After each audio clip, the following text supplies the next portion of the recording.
लेकिन आज उन्हीं प्रजा की रक्षा करने में मैं नाकामयाब हो गई हूँ।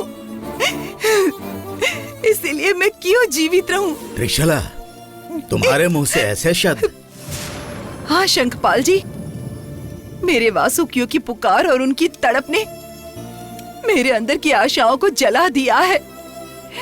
उनकी मृत्यु ने मेरे जीने की योग्यता को ही मुझसे छीन लिया। केवल शत्रुओं से लड़ना काफी नहीं है, समय के साथ, संदर्भ के साथ भी तुम्हें लड़ना सीखना होगा त्रिशला। भले ही बहुत सारे वासुकी मर गए हों, लेकिन उसमें से केवल एक भी जीवित रहेगा तो त्रिशला आकर उसे बचाएगी, ये सोचकर वो अपनी जान मुट्ठी में रखा होगा।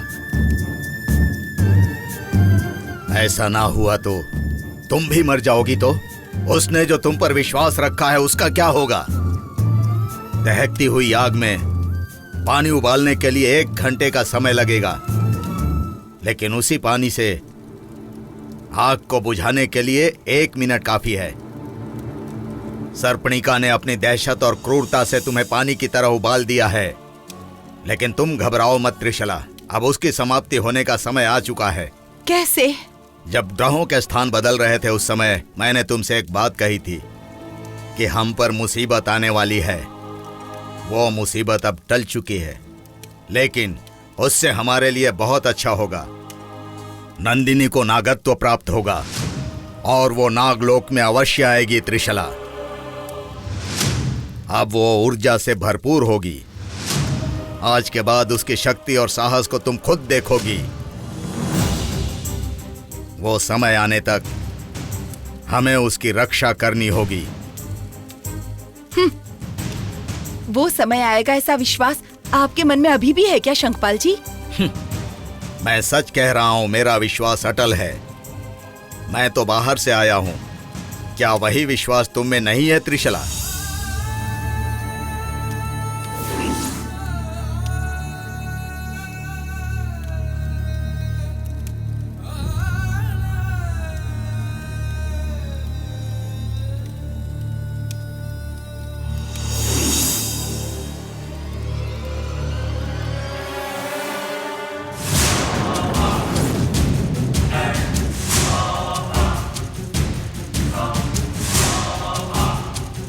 वासुकियों को यहाँ से भगाने के बाद भी आप इतनी चिंता कर रही हैं?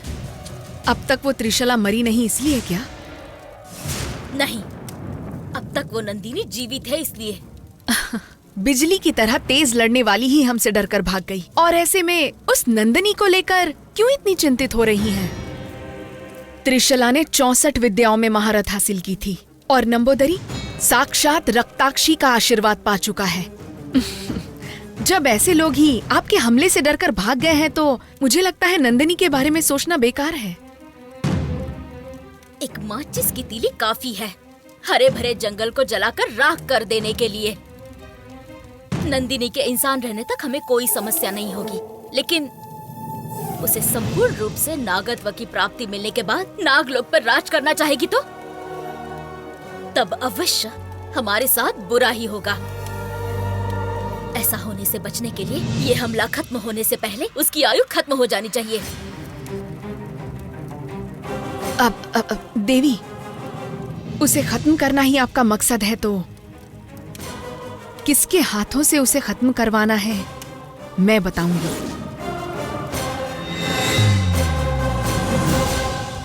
जी हाँ, वो नंदिनी और जननी दोनों ने मिलकर एक मासूम लड़की की हत्या की है। उसकी आत्मा बदला लेने के लिए तड़प रही है। वैसे भी किसी साधारण आत्मा के अंदर नंदिनी को मारने जितनी शक्ति नहीं है शर्बा। उसकी मृत्यु ऐसे नहीं हुई है।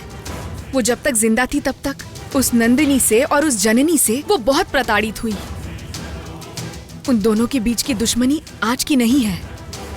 हाँ क्या? जी हाँ, उसे तो केवल एक मौका चाहिए।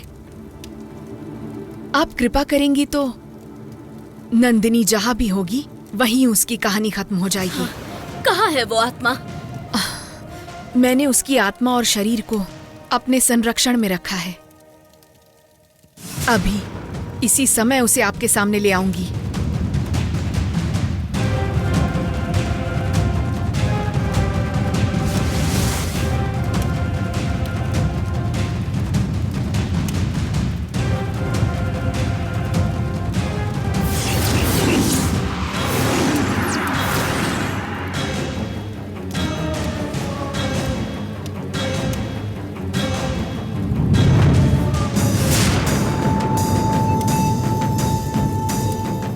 सर्पणिका देवी, इस आत्मा को किसी भी तरह से उसके शरीर में पहुंचा दीजिए, तब नंदिनी की मौत अवश्य होगी।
शरीर और आत्मा अलग होकर बहुत दिन हो गए हैं ना, इसलिए फिर से उनके जुड़ने में थोड़ा समय लगेगा।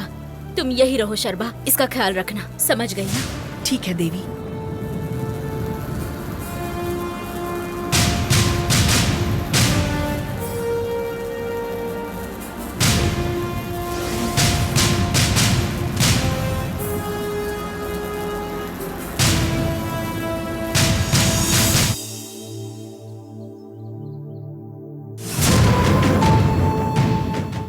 मुझे क्या हो रहा है, मुझे कुछ समझ नहीं आ रहा है पापा।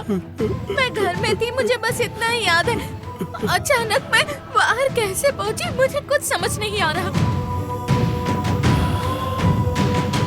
पापा, मुझे पता है मेरे अंदर कुछ बदलाव हो रहे हैं। मुझे पता है ये सब उन वासुकियों का काम है। मैंने कहा कि नहीं आऊंगी, फिर भी जबरदस्ती कर रहे हैं। वो मुझे वापस वहाँ लेकर क्यों गए, मुझसे क्या काम करवा रहे थे, कुछ पता नहीं।